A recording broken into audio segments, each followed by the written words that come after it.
జై తెలంగాణ. అందరికీ నమస్కారం. How are you Dallas?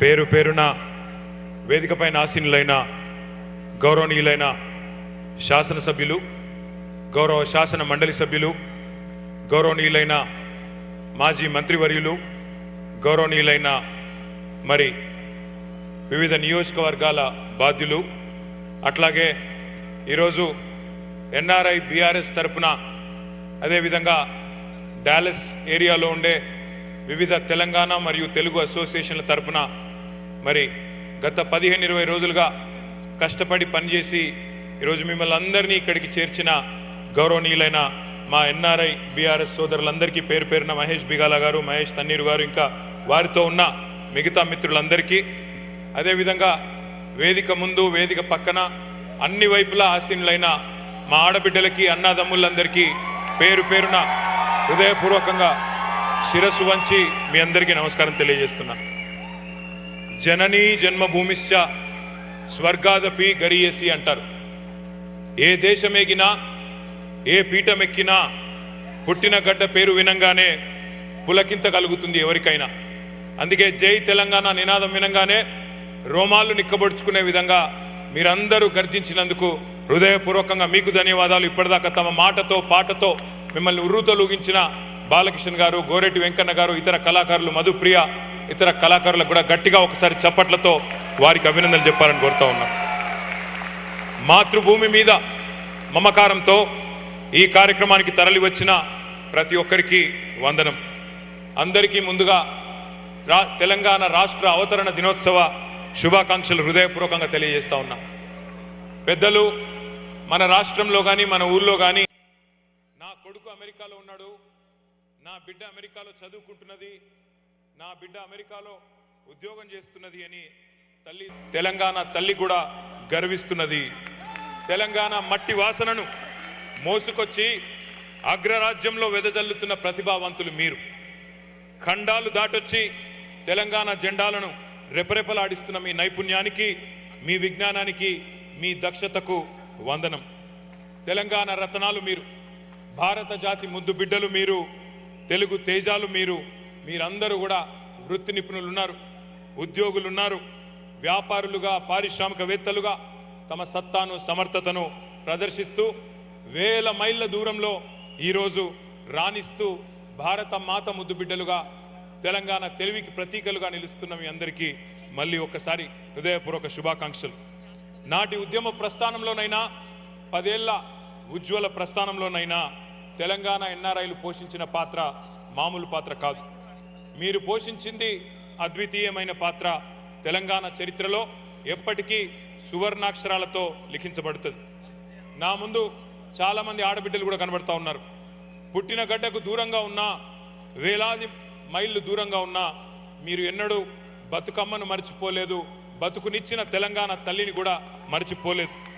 Telangana సంస్కృతి సాంప్రదాయాలను కంటికి రెప్పలాగా కాపాడుతూ మీ పిల్లలకు కూడా మన భారతీయ సంస్కృతిని నేర్పిస్తున్న మా ఆడబిడ్డలందరికీ పేరు పేరున హృదయపూర్వకంగా వందనం.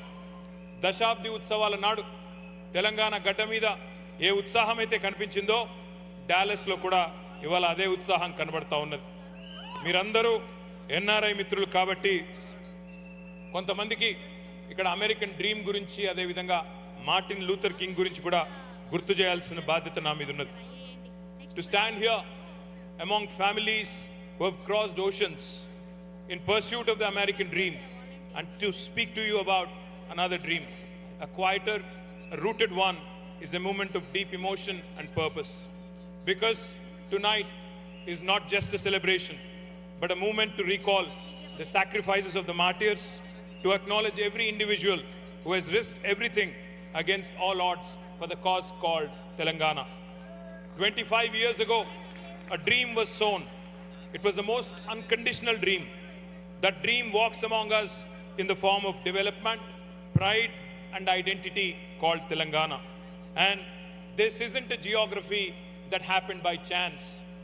This is history forged by choice of the people of Telangana. నిన్న రాత్రి డల్లాస్పురంలో దిగే వరకు నేను తెలుగు వారికి 2 రాష్ట్రాలు మాత్రమే ఉన్నాయనుకున్నాను. కానీ నిన్ననే తెలిసింది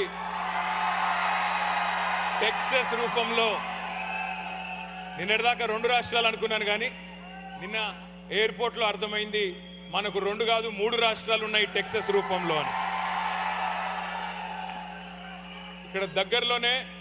ఇక్కడ నుంచి దగ్గరలోనే గంటర్ అనే ఊరుందంట. ఒక తమ్ముడు చెప్పాడు నాకు, అన్న అది గంటర్ కాదు గుంటూరు అయిపోయింది, మన వాళ్ళందరూ అక్కడే ఉన్నారని చెప్పినాడు.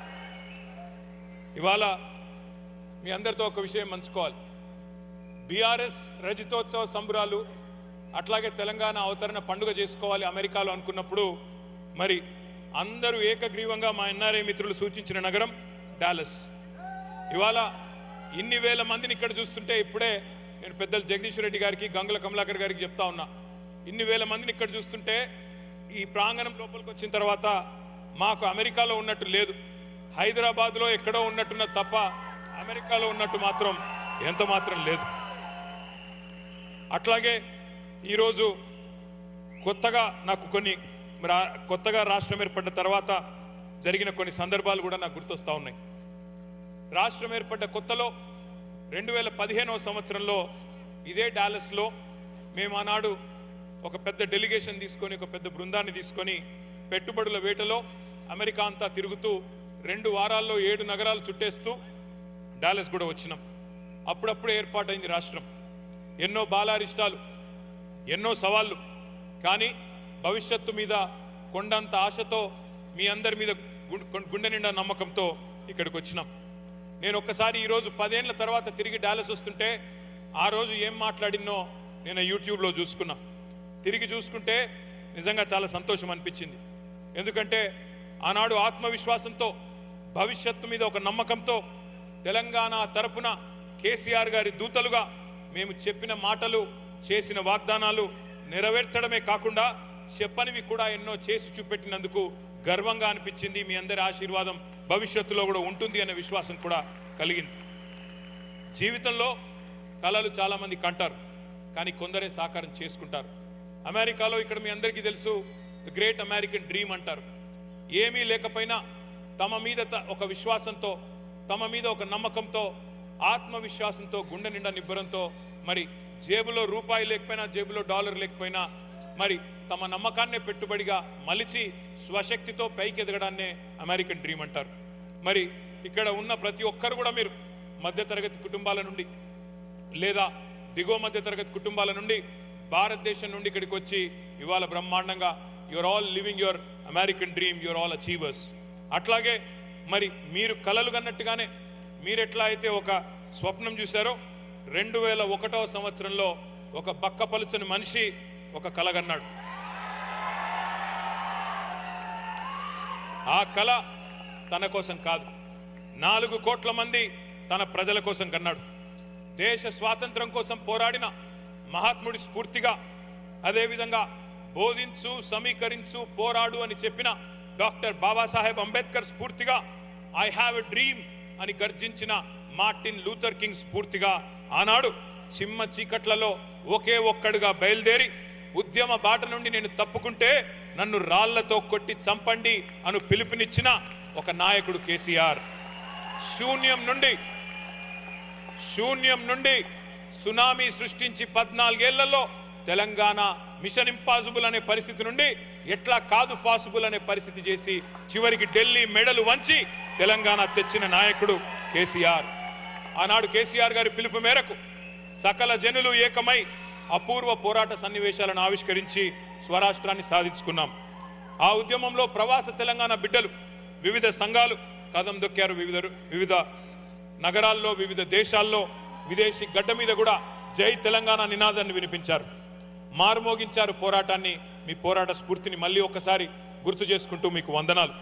కుట్రలను ఛేదించి, కుతంత్రాలను ఎదిరించి, అవమానాలను అధిగమించి, అవరోధాలను కూకటి వేళ్లతో పెకిలించి ఉద్యమ రథసారథి కేసీఆర్ గారి నాయకత్వంలో ఏదైతే ఈ సుదీర్ఘ ప్రయాణం జరిగిందో 25 ఏళ్ల పాటు దేశ రాజకీయ చరిత్రలోనే ఇది ఒక అరుదైన అధ్యాయం. The Telangana dream began when we had no map, no voice, only passion for tomorrow and a purpose driven vision. When the world was silent, our streets spoke. when the future looked far, we marched into our destiny. From self-rule to self-respect to self-reliance, we are writing the next chapter. Every irrigation project, every IT hub, every new school, these are not statistics. These are signatures of a dream coming true, dream coming alive, and you're all part of it. We made it all together. To the Telanganites in America, you're not distant, you're essential to the growth of Telangana. నేను 2015లో మంత్రిగా తొలిసారిగా తెలంగాణ అనే నూతన రాష్ట్రాన్ని ప్రపంచానికి పరిచయం చేయడానికి అమెరికాకు వచ్చినప్పుడు అనేక మధురమైన జ్ఞాపకాలు ఉన్నాయి. ఇదే డాలస్కి వచ్చాం. వచ్చిన రోజు నాకు బాగా గుర్తుంది. ఇక్కడ డాలస్లో చాలామంది మిత్రులు ఒక సమావేశాన్ని కూడా ఆర్గనైజ్ చేశారు. కానీ ఇట్లా వేల మందితో కాదు, కానీ ఒక 500-600 మందితో ఒక హోటల్లో సమావేశం అయినాం. తెల్లారి మేము కాలిఫోర్నియా పోవాలి. అక్కడ గూగుల్ అనే కంపెనీతో ప్రపంచంలోనే 2వ అతిపెద్ద క్యాంపస్ గూగుల్ది హైదరాబాద్లో పెట్టడానికి ఒప్పందం కుదుర్చుకోవాలి తెల్లారిపోయి. కానీ అనుకోకుండా ఆ రోజు డాలస్లో సరిగ్గా 10 ఏళ్ల కిందట మే నెలలో ఆ రోజు ఒక ఫ్లడ్ వచ్చింది. సైక్లోన్ మన తుఫాన్ వాతావరణం వచ్చింది. మొత్తానికి ఫ్లాష్ ఫ్లడ్స్ వచ్చినాయి. ఫోన్లన్నీ అలర్ట్లతో, రెడ్ అలర్ట్స్తో మారుమోగిపోతూ ఉన్నాయి. ఏం చేయాలనో తెలియదు. సాయంత్రం ఫ్లైట్ పట్టుకోవాలా, మరి ఫ్లైట్లన్నీ కూడా గ్రౌండ్ అయిపోయినాయి. ఆ రోజు ఇక్కడ ఉండే ఎన్ఆర్ఐ మిత్రులు డాలస్లో మాకు ఒక మినీ బస్ అరేంజ్ చేసినారు.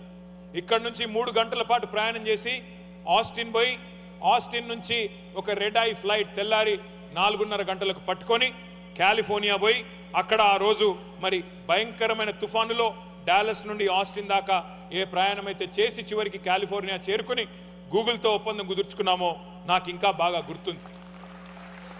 ఇది ఎందుకు చెప్తా ఉన్నా అంటే ఎందుకు గుర్తు చేసుకుంటా ఉన్నా అంటే మేము 10 ఏళ్ల పాటు ప్రభుత్వంలో ఉన్నప్పుడు ఇదేదో పదవో ఇదేదో బరువో అనుకోలేదు. బాధ్యతగా భావించాం. ఉద్యమ స్ఫూర్తితోనే ప్రభుత్వాన్ని నడిపినాం. అందుకే అనితర సాధ్యమైన విజయాలు మనకు సొంతమైనాయి. విడిపోతే విఫల రాష్ట్రం అవుతుంది అని హేళన చేసిన చోటనే విజయ కేతనం ఎగురవేసి చూపెట్టినాం. మిమ్మల్ని పరిపాలించే నాయకులున్నారా అని గేలి చేసిన నోళ్లతోనే మాకు కూడా మీలాంటి నాయకులుంటే బాగుండు అని అనిపించాం. స్వరాష్ట్రాన్ని నంబర్ 1గా నిలపడంలో ఏ ఒక్క అవకాశాన్ని కూడా మేము కేసీఆర్ గారి నాయకత్వంలో వదులుకోలేదు. మొన్నటిదాకా ప్రభుత్వాన్ని మనమే నడిపాం. సరే, ఎన్నికలన్న తర్వాత కొన్ని డైనమిక్స్ ఉంటాయి, కూడికలు తీసివేతలు ఉంటాయి. ఆ లెక్కల్లో మొన్న 2023 డిసెంబర్లో మనం కొద్దిగా వెనుకబడ్డాం, ఎన్నికల్లో ఓడిపోయినాం కావచ్చు. కానీ తెలంగాణను ప్రేమించడంలో మాత్రం వెనుకంజ ఎన్నడూ వెయ్యలేదు, వెయ్యబోము. పొజిషన్లో ఉన్నా ఆపోజిషన్లో ఉన్నా మాకు ఖచ్చితంగా తెలంగాణనే ఫస్ట్, ఇండియానే ఫస్ట్ తప్ప ఇంకోటి కానే కాదు. అందుకే మళ్ళీ చెప్తున్నా, ఇవాళ మేము గవర్నమెంట్లో లేకపోవచ్చు, ఆపోజిషన్లో ఉండవచ్చు, కానీ ఎన్ఆర్ఐ మిత్రులందరినీ కోరుతా ఉన్నా, అక్కడ ఉన్నది మన తెలంగాణనే. ఇవాళ మీకు అందరికీ తెలుసు, ఇక్కడ మీకు తెలుసు, ముందు అప్పుడప్పుడు బిడ్డ పుట్టిన తర్వాత తల్లికి ఆరోగ్యం బాగాలేకపోతే కొద్ది కాలం పాటు వేరే వాళ్ళ చేతులు బిడ్డను పెడతారు.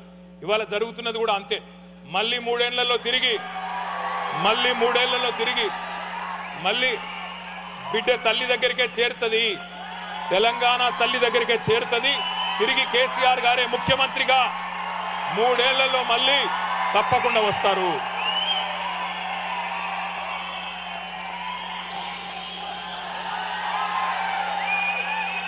మీకు ఇంకొక ఆసక్తికరమైన విషయం కూడా చెప్పాలి. ఆనాడు 2015లో మేము డాలస్ నుంచి పోయి, అవుతారు కేసీఆర్ గారు సీఎం అవుతారు, తొందరపడదు. డాలస్ నుండి పోయి బే ఏరియాలో వరుసగా టెక్నాలజీ కంపెనీతో మా మీటింగ్లు నడుస్తూ ఉన్నాయి. అరూబా నెట్వర్క్స్ అనే ఒక కంపెనీ ఉంటుంది, దాన్ని కీర్తి మేల్కోటే గారని ఆయన స్థాపించారు. తర్వాత హ్యూలెట్ ప్యాకెట్లో దాన్ని విలీనం చేసినారు, వాళ్ళు టేక్ ఓవర్ చేశారు. అయితే ఆ కీర్తి గారిని కలిసినప్పుడు, కీర్తి మేల్కోటని కలిసినప్పుడు ఆయన చాలా ఆప్యాయంగా పలకరించి, ఆయన హైదరాబాద్ వాడే, ఆప్యాయంగా పలకరించి సాయంత్రం మా ఇంటికి ఒకసారి ఛాయ్ తాగేందుకు రండి అన్నాడు. తప్పకుండా వస్తామని చెప్పి వాళ్ళ ఇంటికి పోయినాం. అక్కడ పోయిన తర్వాత నిజంగా కూడా నాకు ఆశ్చర్యం అనిపించింది. ఎందుకంటే ఆ కీర్తి మేల్కోట గారి వారి నాన్నగారు ఉన్నారు ఇంట్లో, అక్కడే వారి అమ్మగారు ఉన్నారు, వారి శ్రీమతి ఉన్నారు. అందరినీ మాట్లాడుతుంటే వాళ్ళ కళ్ళు చెమ్మగిల్లి మాట్లాడుతున్నారు. నేను అప్పుడే తెలుసుకున్నాను కీర్తి మేల్కోట ఎవరు అంటే 1969 తెలంగాణ ఉద్యమ నాయకుడు, ఆనాడు తెలంగాణ ప్రజా సమితి అనే బ్యానర్ మీద ఎంపీగా గెలిచిన జిఎస్ మేల్కోటే గారి మరి మనవడు కీర్తి మేల్కోటే. వారు ఆ రోజు వారి కుటుంబ సభ్యులు నాతో చెప్పిన మాట, 2 తరాలుగా తెలంగాణ కోసం పోరాడుతున్న కుటుంబం మాది. ఇవాళ తెలంగాణ రాష్ట్రం ఏర్పడమే కాకుండా ఆ తెలంగాణ రాష్ట్రం నుండి ఒక మంత్రి వచ్చినాడు, మా ఇంటికి వచ్చినాడు అంటే మాకు చాలా గర్వంగా ఉందని చెప్పి వాళ్ళు కళ్ళల్లో నీళ్లు తెచ్చుకుంటే వాళ్ళ నమ్మకము, వాళ్ళ ప్రేమ చూసి మేమందరం కూడా ఎమోషనల్ అయినాం. అట్లే అమెరికా తిరుగుతున్నప్పుడు న్యూయార్క్లోనో లేకపోతే డీసీలోనో నాకు గుర్తులేదు, ఒక కాన్సులేట్లో మీటింగ్ పెట్టినారు, బిజినెస్ మీటింగ్ పెట్టిన తర్వాత కాన్సుల్ జనరల్ మమ్మల్ని చూస్తూ ఉన్నాడు. పొద్దు నుంచి సాయంత్రం దాకా మీటింగులు చేసినాం. పొద్దున 7 నుంచి మొదలు పెడితే సాయంత్రం 7 దాకా చూసిన తర్వాత ఆ కాన్సుల్ జనరల్ అడిగినాడు, మేము చాలా రాష్ట్రాల బృందాలకు ఆతిథ్యం ఇస్తుంటాము, మరి ఎవరిలో కూడా ఇంత ప్యాషన్ మేము చూడలేదు, ఎవరిలో కూడా ఇంత ఆరాటం మేము చూడలేదు, మరి మీ నాయకుడు కేసీఆర్ గారు మీకు ఏం చెప్పి పంపిండు అని చెప్పిండు. అంటే వారికి ఒకటే చెప్పినాం మేము, సరే ఈ రాష్ట్రం ఏదైతే ఉందో ఊరికేనే రాలేదు, మా వాళ్ళు ఎన్నో త్యాగాలు చేస్తే, ఎంతోమంది తమ ప్రాణ త్యాగాలు చేస్తే వచ్చిన రాష్ట్రం ఇది, ఎంతోమంది పోరాడితే దశాబ్దాల పాటు కొట్లాడితే వచ్చిన రాష్ట్రం. మేమేదో ఆషామాషిగా అల్లాటప్పాగా ఎవరి దగ్గర నుంచో అధికారం తీసుకొని వచ్చిన వాళ్ళం కాదు. అన్ని రాష్ట్రాలకు ముఖ్యమంత్రులు ఉంటారు, కానీ మాకు రాష్ట్రాన్ని తెచ్చిన ముఖ్యమంత్రి మాకున్నాడు. అందుకే ఈ కసి, అందుకే ఈ కమిట్మెంట్, అందుకే ఆ ఉద్యమ సోయితో, ఉద్యమ స్పృహతో తెలంగాణను అగ్ర రాష్ట్రంగా నిలబెట్టాలని ఒక ఆరాటంతో పనిచేస్తున్నామని చెప్పి వారికి చెప్పిన సందర్భం కూడా నాకు గుర్తుకొస్తా ఉన్నది. ఇవాళ 2 ఉత్కృష్టమైన సందర్భాలు. ఒకవైపేమో తెలంగాణ పార్టీకి రజతోత్సవం, మరొక వైపు తెలంగాణ రాష్ట్రానికి పుష్కర సంవత్సరం. గులాబీ జెండా 25వ ఏట అడుగు పెట్టింది. స్వరాష్ట్రం 12వ సంవత్సరంలో ప్రవేశించింది. 2001 ఏప్రిల్ 27 నాడు ప్రముఖ స్వాతంత్ర సమరయోధులు తెలంగాణ బిడ్డ కొండా లక్ష్మణ్ బాపూజీ గారు ఆశ్రయం ఇస్తే ఆనాడు జలదృశ్యంలో మొట్టమొదటిసారి పురుడు పోసుకున్నది తెలంగాణ రాష్ట్ర సమితి. నెత్తురు నుండి ఒక జాతి ఎత్తిన జెండాకు 25 ఏళ్ల పండుగ. ఇవాళ తెలంగాణకు గుండె ధైర్యమైన గులాబీ జెండాకు 25 ఏళ్లు నిండుతా ఉన్నాయి. స్వీయ రాజకీయ అస్తిత్వానికి సిల్వర్ జూబిలీ జరుగుతూ ఉన్నది.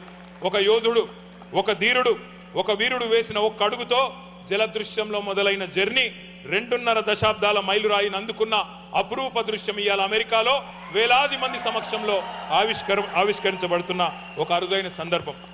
ఆత్మ గౌరవ పోరాటాల వీర గాథల్లో శిథిలాల నుండి శిఖరాన్ని చేరిన తెలంగాణ గెలుపు కథ తప్పకుండా రాయబడుతుంది. సంకల్పం, పట్టుదల, చిత్తశుద్ధి, నిబద్ధత, దృఢ దీక్ష, తపన ఉంటే సాధించలేనిది ఏదీ లేదు అనే సత్యాన్ని చెప్పేదే ఈ తెలంగాణ స్టోరీ, ఈ కేసీఆర్ గారి స్టోరీ. ఇంత విలక్షణమైన విశిష్టమైన ప్రస్థానం బహుశా ప్రపంచంలోనే ఏ పార్టీకి కూడా ఉండదు. ఆటుపోట్లకు అదరలేదు, ఎదురు దెబ్బలకు బెదరలేదు. పనైపోయిందని ప్రచారం జరిగిన ప్రతిసారి బూడిదిలోంచి ఎగిరిన ఫినిక్స్ పక్షిలాగా పైకి లేచి గమ్యాన్ని ముద్దాడింది కేసీఆర్ గారి నాయకత్వంలో టీఆర్ఎస్. స్వతంత్ర భారతదేశ చరిత్రలో తెలంగాణ రాష్ట్రంలాగా అమోఘమైన అభివృద్ధిని సాధించిన రాష్ట్రం మరొకటి లేదు. జూన్ 2, 2014 60 ఏళ్ల తెలంగాణ కళ నెరవేరిన రోజు. ఆనాడు మిషన్ ఇంపాసిబుల్ అనుకున్న దాన్ని సాధ్యం చేసి, అసాధ్యం అనుకున్న దాన్ని సుసాధ్యం జరిగిన రోజు జూన్ 2. దశాబ్దాలుగా ఎంతో కాలంగా స్థిరపడ్డ పెద్ద రాష్ట్రాలను తలదన్నే విధంగా అనతి కాలంలోనే అగ్రగామిగా భారతదేశంలో అవతరించింది మన తెలంగాణ. ఒకనాడు తెలంగాణ అనగానే గుర్తొచ్చే దృశ్యాలు కరువులు, కన్నీళ్లు, వలసలు, ఆత్మహత్యలు, ఆకలి సావులు, ఎన్కౌంటర్లు. పడావుబడ్డ భూములు, పాడుబడ్డ ఇండ్లు, మొండి గోడలు, ఎండిపోయిన చెరువులు, బొంబాయి, దుబాయి, బొగ్గుబాయి అన్నట్టుగా ఉండే తెలంగాణ బతుకు. మరి ఒక దశాబ్ద కాలం తర్వాత ఆ దృశ్యాలు, ఆ చిత్రాలు మారుతున్నాయి, మారిపోయాయి. పచ్చని పొలాలు, పంట రాసులు, మత్తడి దుంకే చెరువులు, నట్టింటికి నల్ల నీళ్లు, కొత్త ఇండ్లు, ఆటపాటలు, ఆనందాలు, సుజల సుఫల సస్య శ్యామల సన్నివేశాలు. వలవల ఏడుస్తూ వలస వెళ్ళిపోయిన పాలమూరుకు వలపోతల నుంచి విముక్తి. బొక్కలు వంగి బతుకులు కుంగిన నల్లగొండ ఫ్లోరైడ్ విషం నుంచి విముక్తి. సాలెల మగ్గం సడుగులు విరిగి ఉరిసిల్లగా మారిన సిరిసిల్ల నేతన్నల ఆత్మహత్యల నుంచి విముక్తి. ఆదివాసీ బిడ్డలు పిట్టల్లా రాలిపోయే ఏజెన్సీ విష జ్వరాల విషాదం నుంచి విముక్తి. కటిక చీకట్లతో, కరెంటు కోతలతో, కాలిన మోటార్లతో అల్లాడిపోయిన అంధకారం నుంచి విముక్తి. నీళ్లు లేక బోర్ల మీద బోర్లు వేసి బొక్క బోర్లాబడి అప్పుల పాలై చేనుగట్ల కాడ శవాలై వేలాడిన అన్నదాతలకు సావుల నుంచి విముక్తి, బొంబాయి దుబాయి బొగ్గుబాయి బతుకుల నుండి విముక్తి. ఇవన్నీ కూడా నేను చెప్పింది 10 ఏళ్ల కాలంలోనే కేసీఆర్ గారు నిజం చేసి చూపెట్టిన నాయకుడు. ఈనాటి అద్భుతాలన్నీ ఆనాటి కేసీఆర్ గారి ఆలోచనలే.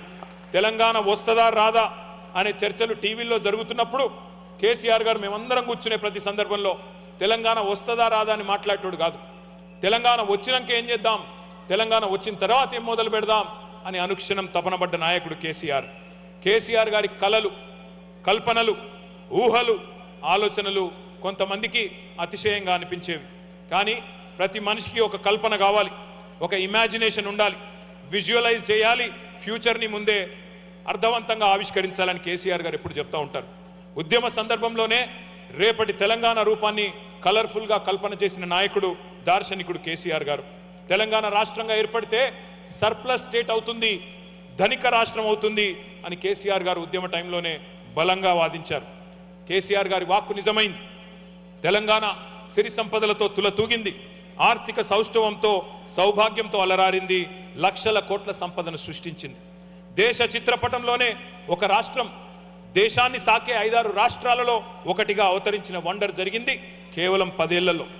అమెరికా, మీరిక్కడ కూర్చున్న అమెరికా అవకాశాల గని అయితే తెలంగాణ అద్భుత అవకాశాల అక్షయ పాత్రగా భారతదేశంలో మారిన మాట వాస్తవం. ప్రపంచానికి ఎకనామిక్ ఇంజన్ అమెరికా అయితే ఇండియాకి ఎకనామిక్ ఇంజన్లలో ఒక ముఖ్యమైన ఎకనామిక్ ఇంజన్లలో ఒకటిగా ఎదిగింది మన తెలంగాణ. ఇదేదో నేను ఊరికే నోటి మాటగా చెప్పట్లేదు. ఇండియా జీడిపిలో ఇవాళ మన వాటా చూసుకుంటే మన జనాభా కేవలం 2.5%. కానీ జీడిపిలో ఇండియాకి కాంట్రిబ్యూషన్ తీసుకుంటే మన కాంట్రిబ్యూషన్ 5%. 2.5% జనాభా ఉన్న తెలంగాణ 5% జీడిపి కాంట్రిబ్యూట్ చేస్తున్నది. It means a 50 kilo boxer punching double his weight and double his capacity. ఈరోజు జిఎస్డిపి తీసుకుంటే, గ్రాస్ స్టేట్ డొమెస్టిక్ ప్రోడక్ట్ తీసుకుంటే 2014లో మేము బాధ్యతలు చేపట్టిన నాడు 4.5 లక్షల కోట్ల సంపద రాష్ట్రానికి.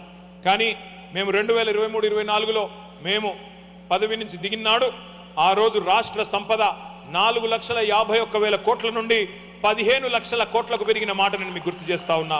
భారతదేశంలో ఏ రాష్ట్రం కూడా మరి ఇంత పెద్ద ఎత్తున 232% పురోగతిని సాధించలేదు. అట్లాగే పర్ క్యాపిటల్ ఇన్కమ్ మేము బాధ్యత చేపట్టిన నాడు 2013-14లో తెలంగాణ యొక్క తలసరి ఆదాయం కేవలం 1,12,000 రూపాయలు. కానీ 2024లో ఆనాడు మేము బాధ్యత నుండి తప్పుకునే నాడు మరి 1,12,000 రూపాయల నుండి 3,56,000కు చేర్చి భారతదేశంలో నెంబర్ 1 స్టేట్గా తెలంగాణ నిలబెట్టింది కేసీఆర్ గారి నాయకత్వం. మల్టీ డైమెన్షనల్ పావర్టీ అనే ఒక ఇండెక్స్ ఉంటుంది, నీతి ఆయోగ్ వాళ్ళు చూస్తారు దాన్ని. 2015-16లో తెలంగాణలో మల్టీ డైమెన్షనల్ పావర్టీ 13.18%. కానీ 2023-24లో 13.18% నుండి మల్టీ డైమెన్షనల్ పావర్టీ 3.76%కి తగ్గింది. కేవలం 8 ఏళ్లలోనే 10% పేదరిక నిర్మూలన జరిగింది. అంటే ఇది తెలంగాణలో తప్ప ఇంకెక్కడ కూడా భారతదేశంలో జరగలేదు. అప్పుల మీద శాస్త్రీయమైన అవగాహన లేని వాళ్ళు, ఆర్థిక విజ్ఞానం లేని వాళ్ళు, తెలివి తక్కువ వాదనలు చేసే వాళ్ళు కొంతమంది ఉంటారు. అప్పు చేసి మనం పప్పు కూడా తినలేదు.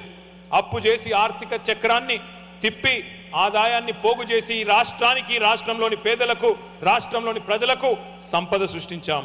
తెలంగాణ ఆర్థిక క్రమశిక్షణ తప్పలేదు, మితిమీరి అప్పులు చేయలేదు.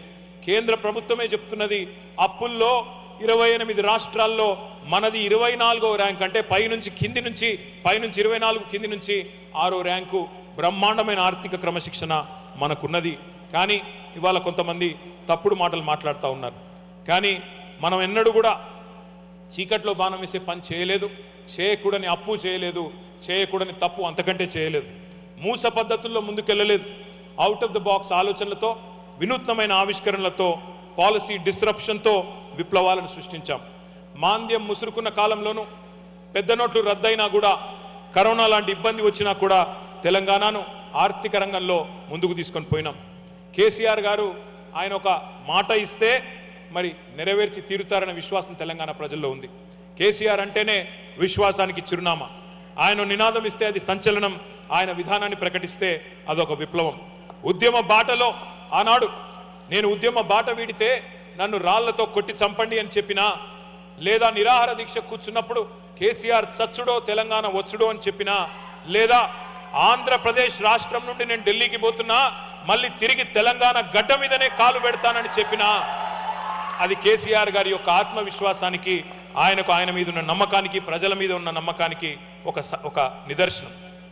4 ఏళ్లలో ఇంటింటికి నల్లబెట్టి నీళ్ళు ఇస్తా, ఇయ్యకపోతే ఓట్లు అడగా అనే రాజకీయ నాయకుడు భారతదేశంలో ఎక్కడన్నా ఉంటాడా? ఒక కేసీఆర్ తప్ప ఆలోచించాలని చెప్పి నేను కోరుతా ఉన్నా. అట్లాగే మరి ఎన్నో కార్యక్రమాలు, 1, 2 కాదు. మీకు తెలుసు, రాష్ట్రం ఏర్పడ్డ కొత్తలో ఆనాడు కరెంటు కోతలతో ఆగమాగమైపోయే పరిస్థితి. కానీ కేవలం 6 నెలల కాలంలో విద్యుత్ సమస్య తీర్చడమే కాకుండా 7,700 మెగావాట్ల కెపాసిటీ ఉండే తెలంగాణని ఇవాళ 20,000 మెగావాట్ల కెపాసిటీకి చేర్చింది కేసీఆర్ గారి నాయకత్వం. వచ్చే సంవత్సరం నాటికి అది పెరిగి 25,000 మెగావాట్లకు చేరబోతా ఉన్నది. మీరందరూ ఇక్కడ అమెరికాలో ఉన్నారు, మీకు పవర్ కట్లు అంటే తెలియదు. కానీ భారతదేశంలో ఉన్న మీ చుట్టాలను కానీ మీ బంధువులను కానీ 2014 పూర్వం పరిస్థితి ఏందో అడిగితే, ముఖ్యంగా రైతన్నలను అడిగితే మీకు తెలుస్తుంది. ఎట్లా అసలు 3 గంటలు కూడా కరెంటు లేని రోజులు ఎన్ని రోజులు ఉండేదో మీకు కూడా గుర్తుకొస్తుంది. తెలంగాణ వచ్చినాడు తలసరి విద్యుత్ వినియోగం అంటే పర్ క్యాపిటా పవర్ కన్జంప్షన్ కేవలం 1196 యూనిట్లు. అదే 9 ఏళ్లు తిరిగేసరికి 1196 యూనిట్ల విద్యుత్ కన్జంప్షన్ పెరిగి 2,398 యూనిట్లకు చేరిన విషయాన్ని నేను మీకు గుర్తు చేస్తా ఉన్నా. తెలంగాణలో వ్యవసాయ విస్తరణ ఎంత జరిగిందో, పరిశ్రమలు ఎంత పెరిగినాయో, ఏ రకంగా విద్యుత్ వినియోగం పెరిగిందో దీన్ని బట్టే మనం చెప్పొచ్చు. ఇవాళ మీకు నేను ఇంకొక మాట కూడా నేను గుర్తు చేస్తా ఉన్నా. తెలంగాణ అంటేనే ఒకనాడు పడావుబడ్డ భూములు, ఎండిపోయిన బాయిలు అనే ఒక విషాదమైన పరిస్థితి. కానీ కేసీఆర్ గారు 1, 2 కాదు, విప్లవాత్మకమైన ఇరిగేషన్ ప్రాజెక్టులు, అద్భుతమైన ప్రాజెక్టులు.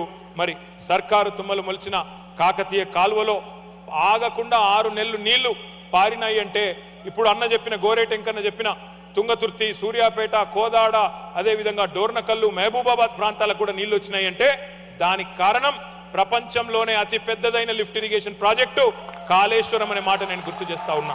ఇవాళ ఒక్క కాళేశ్వరంతో కొత్త ఆయకట్టే కాదు, శ్రీరామ్ సాగర్ శివాలయంగా మారిపోయిన శ్రీరామ్ సాగర్ కూడా ఈరోజు తిరిగి పునరుజ్జీవ పథకం ద్వారా దాన్ని మరి రివర్స్ పంపింగ్ ద్వారా దాన్ని కూడా తిరిగి జీవింపజేసుకున్నాం.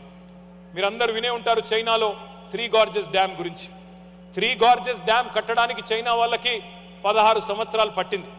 కానీ ప్రపంచంలోనే అతిపెద్ద లిఫ్ట్ ఇరిగేషన్ ప్రాజెక్టు మన తెలంగాణలో మన కేసీఆర్ గారి నాయకత్వంలో 4 ఏళ్లలో నిర్మించిన ఘనత మన ప్రభుత్వానికి అనే మాట నేను మీకు గుర్తు చేస్తా ఉన్నా.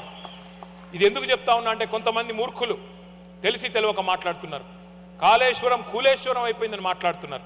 కానీ వారికి తెలియని విషయం ఏమంటే, 45 లక్షల ఎకరాలకు నీళ్ళు ఇచ్చే ఒక జల అక్షయ పాత్ర కాళేశ్వరం. గోదావరి జలాలను ఒడిసి పట్టి 80 మీటర్ల స్థాయి నుంచి సముద్ర మట్టానికి 618 మీటర్ల పైకి తీసుకుపోయే ఒక అద్భుతమైన ప్రాజెక్టు కాళేశ్వరం. కాళేశ్వరం అంటే ఒక్క బ్యారేజ్ కాదు, కాళేశ్వరం అంటే 3 బ్యారేజీలు, కాళేశ్వరం అంటే 19 రిజర్వాయర్లు, కాళేశ్వరం అంటే 21 పంప్ హౌజులు, కాళేశ్వరం అంటే 203 కిలోమీటర్ల సొరంగాలు, కాళేశ్వరం అంటే 1531 కిలోమీటర్ల ప్రవాహ కాలువలు, 141 టీఎంసీల స్టోరేజ్ కెపాసిటీల సమాహారం కాళేశ్వరం. నేను ఒక్క మాట మిమ్మల్ని అడుగుతా, ఇక్కడ ఉన్నారు మీరందరూ, చాలామంది ఇల్లు కొనుక్కునే ఉంటారు అమెరికాలో. అమెరికాలో మీరు ఒక ఇల్లు కొనుక్కుంటారు, కొనుక్కున్న తర్వాత 2 ఏళ్ళు 3 ఏళ్ళు అంతా బాగానే ఉంటుంది. 3వ ఏట చిన్నగా ఎక్కడెక్కడో ఒక మూలల, ఎక్కడో ఒక అర్రలో మరి ఒక చిన్న చోటు నుంచి లీకేజ్ స్టార్ట్ అయింది అనుకోండి, మొత్తం ఇల్లు గులగొడతారా లేదా రిపేర్ చేసుకుంటారా? ఇవాళ మేము ఈ ప్రభుత్వాన్ని, తెలంగాణ ప్రభుత్వాన్ని అడిగింది అదే. 371 పిల్లర్లుండే 3 బరాజుల్లో 2 పిల్లర్లకు ఏదో నష్టం జరిగితే మొత్తం ప్రాజెక్టే కూలిపోయింది, ప్రాజెక్టే వృధా అయింది అని చెప్పి వృధా ప్రయాసపడుతున్న ప్రభుత్వానికి తెలంగాణ రైతుల తరపున, తెలంగాణ ప్రజల తరపున, మొత్తం ప్రపంచంలో ఎక్కడ ఉన్న తెలంగాణ వారి తరపునైనా వెంటనే వారికి చెప్పేది, బద్నాం క్యాంపెయిన్ ఆపండి, ఈ విష ప్రచారం ఆపండి, ఉన్న అద్భుతమైన ఈ జల అక్షయ పాత్రను సద్వినియోగం చేసి మీ చప్పట్లతో తెలంగాణ ప్రభుత్వాన్ని కోరుతున్నాం, వెంటనే తిరిగి దాన్ని ముందుకు తీసుకొని పోవాలని కోరుతా ఉన్నాం. ఒకనాడు 3 HP మోటార్ నడపడానికి కూడా అవస్థపడ్డది తెలంగాణ రైతులు. 3 HP మోటార్ కూడా నడిచే పరిస్థితి లేదు తెలంగాణలో ఒకనాడు, తెలంగాణ రాష్ట్రం ఏర్పడక ముందు. అట్లాంటి తెలంగాణలో ఇవాళ 140 మెగావాట్ల బాహుబలి పంపులు గర్జించి అటు పాలమూరు రంగారెడ్డి ఎత్తిపోతల పథకంలో కానీ ఇటు కాళేశ్వరం పథకంలో కానీ అద్భుతంగా నీళ్లను, కృష్ణా నీళ్లు కానీ గోదావరి నీళ్లను కానీ అద్భుతంగా మన బీడు భూములకు మళ్ళించినాం. అట్లాగే దక్షిణ తెలంగాణకు వరప్రదాయిని అయిన పాలమూరు రంగారెడ్డి ఎత్తిపోతల పథకం కూడా 90% పూర్తయింది. కేవలం ఇంకో 10% మాత్రమే మిగిలింది. కానీ దాన్ని పూర్తి చేస్తే కేసీఆర్కి మంచి పేరు వస్తుందని చెప్పి చేస్తలేరు, కానీ చెయ్యాలని చెప్పి కూడా మనం కోరాల్సిన అవసరం ఉన్నది. మీకు ఒక్క మాటలో చెప్పాలి అంటే, ఒకనాడు దాశరథి గారు నా తెలంగాణ కోటి రతనాల వీణ అన్నారు.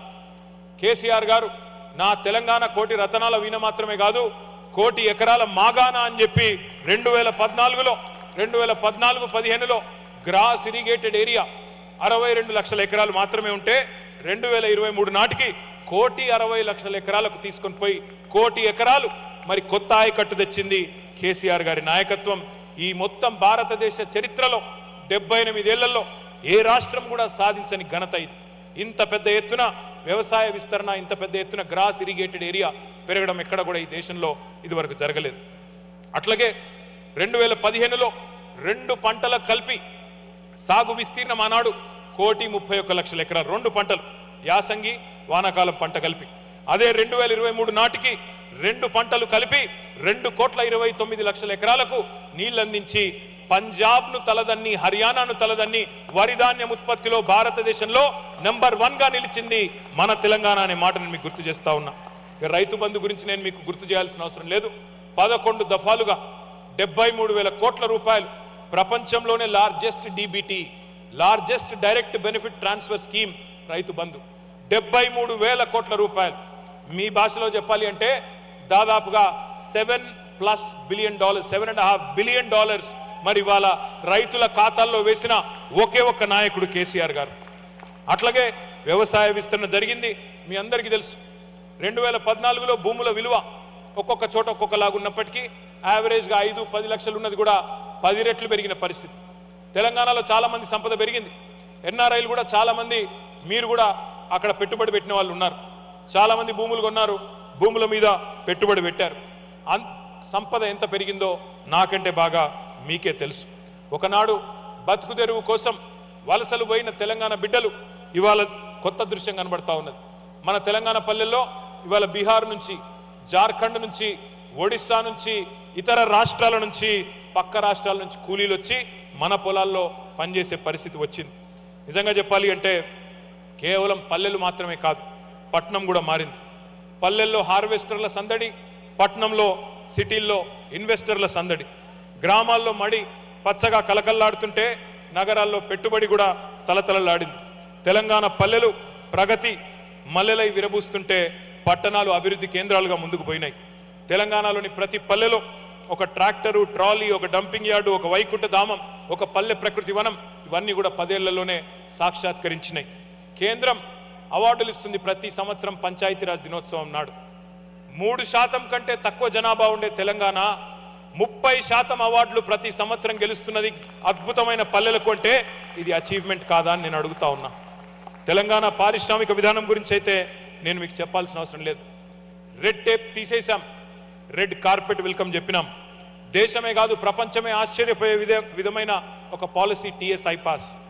18 లక్షలకు పైచిలకు ప్రత్యక్ష అవకాశాలు మన ప్రభుత్వం ఉన్నప్పుడే కల్పించాము. అట్లాగే ఇంకొక 6 లక్షల కొలువులు ఈ మధ్య కాలంలో ఆవిష్కరించబడ్డాయి.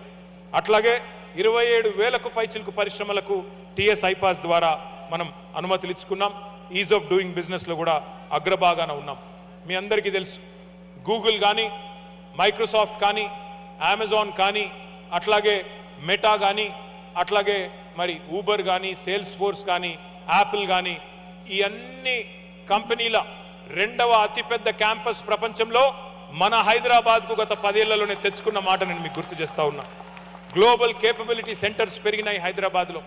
హైదరాబాద్ విస్తరించింది. చాలామంది NRI మిత్రులు చెప్తా ఉంటారు నేను కలిసినప్పుడు. నిన్న రాత్రి కూడా డిన్నర్లో 2 మిత్రులు చెప్తా ఉన్నారు, మేము మార్పు అనేది ఎవ్రీ 2 ఇయర్స్కి మేము వస్తే మాకు కొత్తగా కనబడేది. హైదరాబాద్లో కొత్త కొత్త ఫ్లైఓవర్లు, కొత్త కొత్త రోడ్లు వస్తే మాకే అర్థం కాకపోయేది ఎక్కడున్నామో. అంత మార్పు చేశారండి మీరు అని చెప్పి నిన్న రాత్రి ఇద్దరు మిత్రులు చెప్తా ఉండే. మీకు నాకే కాదు, తమిళనాడు నుంచి వచ్చిన సూపర్ స్టార్ రజనీకాంత్ కూడా ఆశ్చర్యం అనిపించింది హైదరాబాద్కి వస్తే. ఆయన కూడా అన్నారు, నేను హైదరాబాద్లో ఉన్నానా న్యూయార్క్లో ఉన్నానా అన్నారు. అట్లాంటి మార్పు 10 ఏళ్లలోనే హైదరాబాద్లో తీసుకొచ్చినాము అంటే దానిలో ప్రధానమైన పాత్ర మన ఐటీ రంగానికి. ఇక్కడ ఉండే ఐటీ ఉద్యోగులు డాలస్లో కానీ అమెరికాలో కానీ మీరు మీ చొరవతో, మీ ఆశీర్వాదంతో, మీ సహకారంతో మన ఐటీ రంగాన్ని కూడా విస్తరించుకున్నాం. 2014లో మన ఐటీ ఎక్స్పోర్ట్స్ 57,000 కోట్లు. 2023లో మేము దిగిపోయే నాడు 57,000 కోట్ల నుండి 2,41,000 కోట్లకు తీసుకొని పోయాం. 2014లో ఐటీ ఉద్యోగుల సంఖ్య హైదరాబాద్లో 3,23,000. అదే మేము దిగిపోయే నాడు 2023లో 9,46,000 తీసుకొని పోయినాం. అట్లాగే భారతదేశంలో ఉత్పత్తి అయ్యే ప్రతి 3 ఐటీ జాబ్స్లో ఒకటి తెలంగాణ నుండే వస్తూ ఉండడం అనేది మనందరికీ గర్వకారణం. టీ హబ్ కానీ, వి హబ్ కానీ, టీ వర్క్స్ కానీ ఇట్లా ఎన్నో వినూత్నమైన ఆలోచనలతో ఆవిష్కరణల్ని, స్టార్టప్స్ని కూడా ప్రోత్సహించే పనిచేసినాం. ఒక్క ఐటీలోనే కాదు, లైఫ్ సైన్సెస్లో కూడా అగ్రభాగాన్ని నిలబెట్టినాం హైదరాబాద్ని. హైదరాబాద్ తెలంగాణకు మాత్రమే కాదు, భారతదేశానికే గుండెకాయ లాంటి నగరం హైదరాబాద్. అందుకే అల్లర్లు అలజడులు లేకుండా ఒక ప్రశాంతమైన వాతావరణాన్ని, ఒక అద్భుతమైన శాంతి భద్రతలు ఉండాలని చెప్పి 10 లక్షల సీసీ కెమెరాలు పెట్టి హైదరాబాద్ని ఒక లవబుల్, లివబుల్, సేఫ్ సిటీగా తీర్చిదిద్దాం. అట్లాగే ప్రపంచవ్యాప్తంగా ఉండే కంపెనీలను, పెట్టుబడులను ఆకర్షించి ప్రైవేట్ రంగంలో మరి ఉపాధి అవకాశాలు కల్పించడమే కాకుండా ప్రభుత్వ రంగంలో కూడా 10 ఏళ్ల కాలంలో 2,32,000 ఉద్యోగాల భర్తీ చేసి లక్షలాది మంది తెలంగాణ బిడ్డలకు అవకాశం ఇచ్చుకున్నాం. ప్రైవేట్ రంగంలో నేను మీకు ఒక చిన్న కథ చెప్తాను. ఎంత సీరియస్గా పనిచేశామంటే, ఒక పెట్టుబడిదారుడు కేరళకు సంబంధించి కిటెక్స్ అనే కంపెనీ కేరళను వదిలి వాళ్ళు వేరే వైపు వెళ్ళిపోతున్నారు. ఒక 3,500 కోట్ల పెట్టుబడి వేరే రాష్ట్రం వైపు చూస్తున్నారు. వాళ్ళు కేరళ నుంచి పోతారు అంటే వారిని కరోనా టైంలో పట్టుకొని వారి కోసం ప్రత్యేకంగా చార్టర్డ్ ఫ్లైట్ పెట్టి వారిని రప్పించి ఈరోజు 25,000 ఉద్యోగాలు మన వరంగల్లో, మన రంగారెడ్డి జిల్లాలో సృష్టించింది కేసీఆర్ గారి ప్రభుత్వం. కేసీఆర్ గారు తీసుకున్న ప్రతి సంక్షేమ కార్యక్రమం కానీ, ప్రతి విధానం వెనకాల ఒక సామాజిక సోయి, ఒక ఫిలాసఫీ ఉంది. ప్రతి స్కీమ్ వెనకాల ఒక మానవీయ స్పర్శ ఉంది, సామాజిక సంస్కరణ ఉంది, కొంత ఆర్థిక కోణం కూడా ఉన్నది. పేద ఆడపిల్లల పెళ్లికి 1,116 కానుకనిచ్చే ఏకైక ప్రభుత్వం భారతదేశంలో కేసీఆర్ గారి ప్రభుత్వం. 12 లక్షల మంది ఆడబిడ్డలకు లగ్గాలు చేసింది కేసీఆర్ ప్రభుత్వం. అట్లాగే కేసీఆర్ కిట్, చాలామంది తెలవకనుకుంటారు అదేదో కేవలం రొటీన్గా పెట్టిన కార్యక్రమాన్ని. ఇన్స్టిట్యూషనల్ డెలివరీస్ని పెంచడానికి, 100% ఇన్స్టిట్యూషనల్ డెలివరీస్ చేయడానికి, ఇవాళ ఇన్ఫెంట్ మోర్టాలిటీని తగ్గించడానికి, మెటర్నల్ మోర్టాలిటీని తగ్గించడానికి పెట్టిందే కేసీఆర్ కిట్టు. దానివల్ల ఎన్ని ఫలితాలు వచ్చినాయో ఒక్క నిమిషం మీకు చెప్తాను. శిశు మరణాలు అంటే ఇన్ఫెంట్ మోర్టాలిటీ రేట్ ప్రతి 1000కి మరి తెలంగాణ ఏర్పడిన నాడు 39 మంది శిశువులు చనిపోయేటోళ్ళు. IMR was 39. ఐఎంఆర్ని 39 నుంచి ఇన్ఫెంట్ మోర్టాలిటీ రేట్ని కేసీఆర్ కిట్ వల్ల 21కి తగ్గించగలిగాం. అట్లాగే ఎంఎంఆర్ మెటర్నల్ మోర్టాలిటీ రేట్ ప్రతి 1,00,000 జననాలకు 81 ఉండేది, దాన్ని 43కు తగ్గించగలిగాం. ఇట్లా భారతదేశంలో సాధించిన రాష్ట్రాలు కొన్నే ఉన్నాయి. హెల్త్లో మన ర్యాంకింగ్ 2014లో 12వ స్థానంలో ఉండేది, 23 నాటికి 3వ స్థానానికి ఎదిగాం. ఒకనాడు సినిమాల్లో కవులు పాటలు రాసేది, నేను రాను బిడ్డో సర్కారు దవాఖానకు అని. అట్లాంటి పరిస్థితి నుంచి నేను సర్కారు దవాఖానకే పోతా, అక్కడైతేనే మా మేనమామ కేసీఆర్ గారు ఇచ్చే కేసీఆర్ కిట్ వస్తుందని చెప్పే పరిస్థితి తీసుకొచ్చింది తెలంగాణ ప్రభుత్వం. తెలంగాణలో విప్లవాల జాబితాలో మరొక ముఖ్యమైన విప్లవం గురుకులాలు. కేసీఆర్ గారి నాయకత్వంలో 1, 2 కాదు, 1022 గురుకులాలు పెట్టుకున్నాం. 6 లక్షల మంది అట్టడుగు వర్గాల పిల్లలకు ఒక్కొక్కరికి నెలకు 10,000 రూపాయలు ఒక్కొక్కరి మీద ఖర్చు పెడుతూ, సంవత్సరానికి 1,20,000 రూపాయలు ప్రభుత్వమే ఖర్చు పెడుతూ వారిని ప్రపంచంతో పోటీపడే పౌరులుగా తయారు చేసే ఒక బృహత్తరమైన కార్యక్రమం ఎస్సీ, ఎస్టీ, బీసీ, మైనారిటీ వర్గాలు, అదేవిధంగా అగ్రవర్ణాల్లో ఉండే వెనుకబడ్డ వర్గాలకు కూడా చేసుకున్నాం. కేవలం గురుకులాలే కాదు, భారతదేశం మొత్తంలో ఏ రాష్ట్రంలో ఈ రికార్డు లేదు. జిల్లాకు ఒక మెడికల్ కాలేజు, జిల్లాకు ఒక నర్సింగ్ కాలేజ్ ఉన్న ఒకే ఒక్క రాష్ట్రం తెలంగాణ. కేంద్రం 0 ఇచ్చినా, కేంద్రం ఒక్క కాలేజీ ఇవ్వకపోయినా మరి ప్రతి జిల్లాలో మెడికల్ కాలేజు, ప్రతి జిల్లాలో ఒక నర్సింగ్ కాలేజ్ పెట్టుకున్నది మన కేసీఆర్ గారి నాయకత్వంలో. బయటి దేశాలకు పోయే విద్యార్థుల కోసం, విదేశాలకు వచ్చి చదువుకునే పిల్లల కోసం ఒక్కొక్కరికి 20 లక్షల రూపాయల స్కాలర్షిప్తో 8,000 మంది పిల్లల్ని చదివించింది కేసీఆర్ గారి ప్రభుత్వం. అట్లాగే చెప్తూ పోతే చాలా ఉన్నాయి. కుల వృత్తులకు జీవం పోసి ఎన్నో పనులు చేసుకోవడానికి ఇక్కడికి ముందుకు పోయినాం. But we have achieved few things, but we have a lot more to accomplish. And if we really have to become a first world country, we really have a long distance to go. I request all the NRIs here, this is our chance to show the world that even thousands of miles away, the Telangana blood runs warm, loud and proud. This is not a plea. This is not a plea. It's a partnership. I stand here to reaffirm my unwavering commitment to the motherland through this vision we would like to call the Telangana dream. Your expertise is not just useful, it is necessary for our country now. Your return back to India may not be physical, but let it be emotional, let it be intellectual, let it be financial, and let it be knowledge. From the Telangana that was to the Telangana that is, from Telangana being a demand to now being a destination, is an inspiring story to the world. From the Telangana that was, where we were rich in culture but poor in opportunity, to the Telangana that is, we witnessed a magnanimous transformation under KCR's administration. From irrigation to innovation, from Mission Kakatiya to T-Hub, our roots are strong and our wings are wide. ఇక్కడ ఉండే విద్యార్థులు కూడా చాలామంది ఇక్కడ ఉన్నారు. వాళ్ళు నాకు తెలుసు, నేను కూడా ఇక్కడ చదువుకున్న విద్యార్థిని అమెరికాలో. ఇక్కడ ఇవాళ ప్రస్తుతం ఈ దేశంలో ఉన్న పరిస్థితుల దృష్ట్యా కొంత తెలుగు రాష్ట్రాలకు సంబంధించిన విద్యార్థులు, మన భారతీయ విద్యార్థులు ఇబ్బంది పడుతున్నారని చెప్పి నిన్న మొన్న కొంతమంది మిత్రులు చెప్తా ఉన్నారు. వారికి నాదొకటే సూచన. ఇంగ్లీష్లో ఒక సామెత ఉంది, tough times never lost but tough people do. ఈ ఇబ్బందులన్నీ కూడా తాత్కాలికం. మీ అమ్మా నాన్నలు ఎన్నో ఆశలతో, మీ తల్లిదండ్రులు మిమ్మల్ని ఇక్కడికి పంపారు. ఇలాంటి సమస్యలు వచ్చినప్పుడే గుండె నిబ్బరంతో ఉండాలి. మీకు అండగా బీఆర్ఎస్ ఉంటుంది. అవసరమైతే ఇక్కడే ఒక లీగల్ సెల్ కూడా ఏర్పాటు చేసి మీకు అండగా, ఇక్కడ విద్యార్థులకు అండగా కూడా మేము నిలబడతామని చెప్పి కూడా నేను మీకు విజ్ఞప్తి చేస్తా ఉన్నాను. ఒక అన్నగా ఒక సోదరుడిగా ఇక్కడ ఉండే స్థానిక ఇమిగ్రేషన్ లాయర్లతో కూడా మేము మాట్లాడి అవసరమైతే ఒక ప్రత్యేక లీగల్ సపోర్ట్ కూడా మీకు అందజేస్తామని చెప్పి కూడా కేసీఆర్ గారి దూతగా నేను మీకు అభయం ఇస్తా ఉన్నాను. ఇవాళ మీ అందరికీ తెలుసు, ప్రపంచమే ఒక నాలెడ్జ్ బేస్డ్ ఎకానమీ, విజ్ఞాన ఆధారిత సమాజాలు, దేశాలు అగ్రస్థానానికి ఎగబాకుతున్నాయి.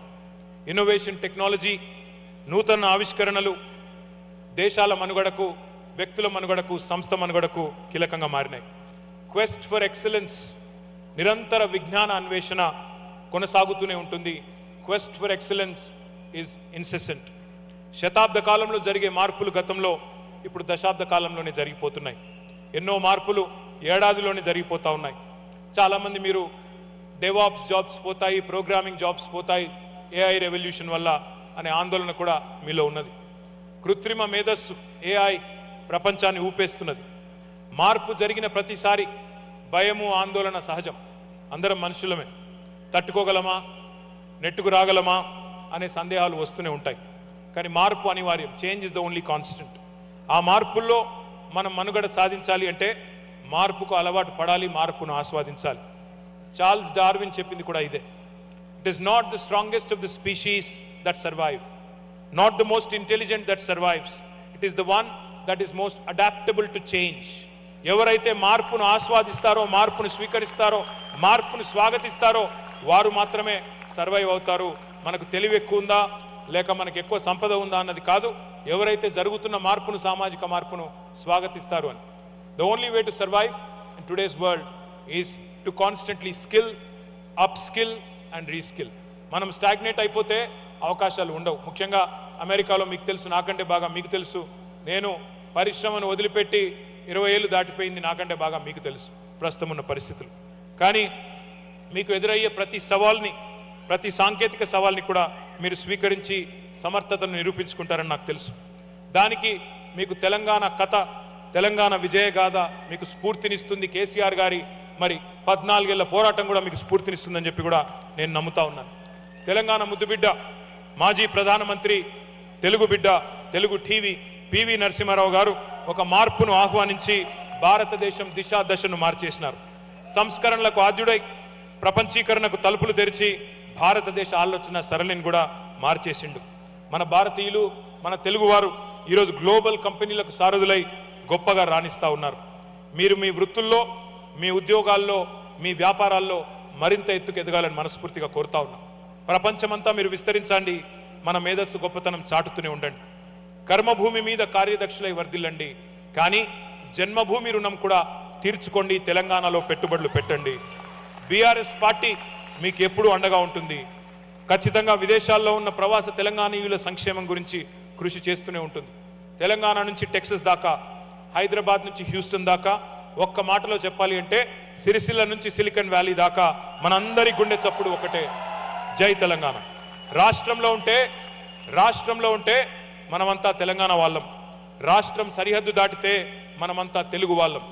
దేశ సరిహద్దులు దాటితే మనమంతా భారతీయులం.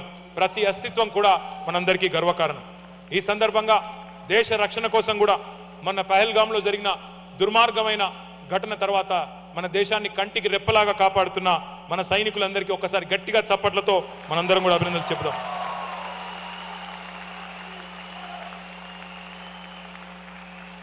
Before I conclude, the Telangana that is must lead to the Telangana that can be. Let's shape our Telangana as we did in the first 10 years with purpose, promise and progress. You are not just NRIs. NRI does not mean non-resident Indian. It means necessary resident of India. This is the moment. This is the moment for all of you to rekindle the Telangana dream together with us. As Martin Luther King said, I have a dream, so do we. Think of home. We have gone through, let me remind you, we have gone through 14 years of resistance and 10 years of determined progress. This is not how the story ends. It is how the next chapter begins. Jai Telangana, Jai KCR.